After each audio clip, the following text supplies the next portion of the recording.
Bonjour tout le monde, c'est bientôt Noël. Donc, en faisant du yoga, tu vas pouvoir te détendre, te relaxer en attendant l'arrivée du Père Noël. Des fois, c'est un petit peu plein d'énergie et on n'est pas capable de s'endormir.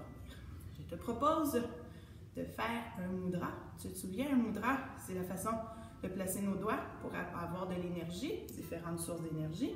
Donc, en plaçant ton pouce sur ton plus grand doigt, ton majeur, donc coller le pouce et le majeur de chaque côté, ça amène l'énergie de la patience. Donc, tu peux rester sur tes talons, les fesses collées sur les talons, un grand dos, avec le pouce et le majeur collés. Ou tu peux faire la posture du lotus avec le pouce et le majeur collés, les yeux fermés, un grand dos, et tu inspires, tu expires. Quand on inspire, on gonfle notre ventre en premier, l'air continue d'entrer comme dans une bouteille d'eau, donc notre ventre est rempli d'air et on remplit l'air jusqu'à la gorge. Et ensuite, on va expirer, l'air sort par la bouche, l'air qui est en haut en premier, et on va expirer jusqu'à temps qu'on ait un petit bedon qui n'a plus d'air.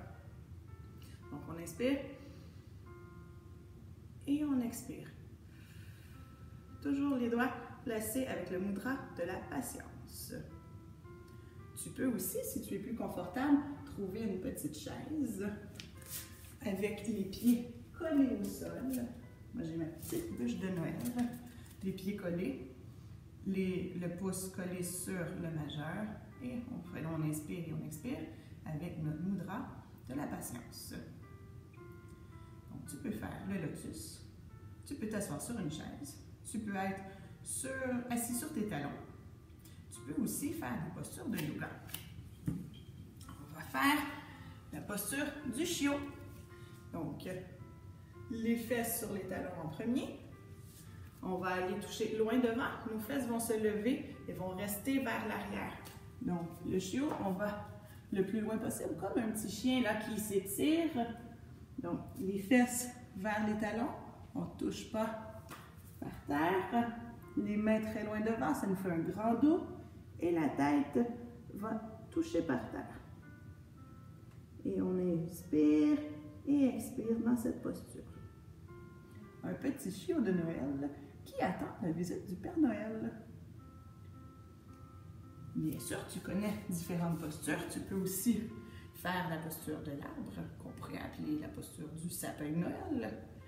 Tu connais différentes postures, alors je t'invite à pratiquer ton yoga avec les postures que tu connais déjà. Si tu inventes une petite histoire, tu peux me l'envoyer, si tu veux, sur la page Facebook de la classe. Ça va me faire plaisir de regarder tes histoires pour attendre le Père Noël. Donc, souviens-toi, le pouce et le majeur collés, et on appelle la patience. Bonnes vacances! Joyeux Noël!